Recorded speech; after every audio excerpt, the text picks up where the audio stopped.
Toute l'actualité à temps réel sur Référence TV. Référence TV, la chaîne de l'innovation. waaw semaine bee passé lire naa ci journal bi ñu waxal ma lu bare li nga ma ci laaj mooy ne Khalifa daf ma rencontré loolu bés ba ma ko liiree samay jeune a ngi nii toog bëggoon nañu répondre maa leen ne lii de jarul tontu mais comme tey laaj nga ma ko nag dinaa ci tontu Khalifa ba mu jógee parti socialiste ba léegi gisantewuma ak moom téléphonantewuñu benn yoon la ñu gisee mooy keroog ba Lions yi ñëwee buntu présidence bi ñuy indi coupe bi ci président keroog la ñu gisante à part loolu maa Khalifa gisantewuñu woowantewuñu téléphone donc loolu ñuy wax ay sos la ay fen la dans quel but xaw ma donc tey jii li fi amaat wane na ne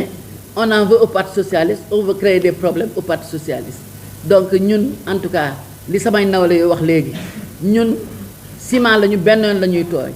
te li ñu boole ak président Macky Sall mooy sunu feu Ousmane Tanor Dieng moo ñu boole ak président Macky Sall mu ñëw fii ci maison du parti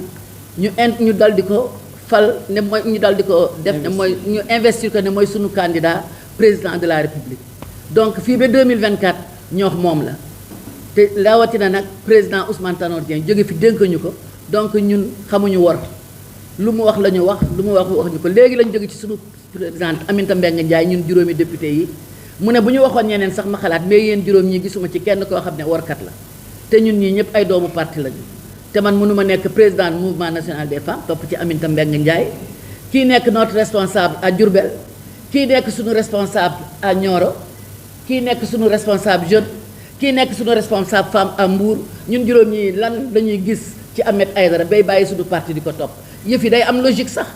day am logique maax moom ñoo bokk géejawaay ba mu ko waxee daf ma jaaxal sax parce que maax moom ñoo bokk géejawaay ma nekk deuxième adjoint ci maireem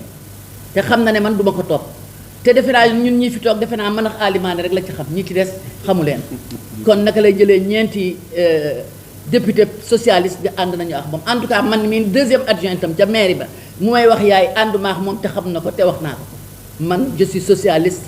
fu sama présidente Aminata Mbengue jublu fa laa jublu parce que ñun nous sommes des socialistes dañuy topp suñu parti kii moo jiitu li mu wax loolu la ñëpp wax donc li wóor mooy en tout cas li ngeen dégg yëpp c'est des propos mensongers loo leen mënti dégg fii ba le 12 septembre jaxase rek la diversion la mais ñun nous restons droit dans nos bottes li wóor mooy nous sommes socialistes nous avons signé le bulletin de naissance de Benno Bokk Yaakaar donc nous sommes signataires de Benno Bokk Yaakaar nous sommes des parents de Benno Bokk Yaakaar ñoo donc li wóor mooy nous sommes Benno Bokk Yaakaar et nous sommes derrière le président Macky Sall lu mu wax loolu la ñu wax posé ngeen fi sànq benn question ne dañuy wax man maay député diw mais député pour ñu fal ko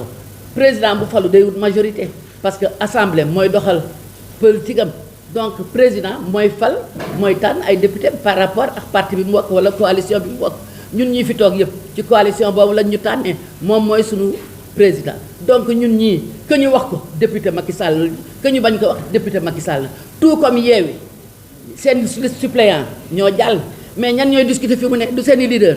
kon député yooyu député leader yi lañu de la même manière nag ngeen nangul ko ñooñu ngeen nangul ñu ko ñooñu duñu député Yewwi rek tout court député Sonko lañu député Khalifa Sall lañu député et cetera et cetera ñun nag amuñu fukki leader benn leader la ñu am muy Macky Sall ñun ñëpp député Macky Sall lañu amul làqatuwuñ si nëbbatuwuñ si. Toute l'actualité à temps réel sur Référence TV. Référence TV, la chaîne de l'innovation.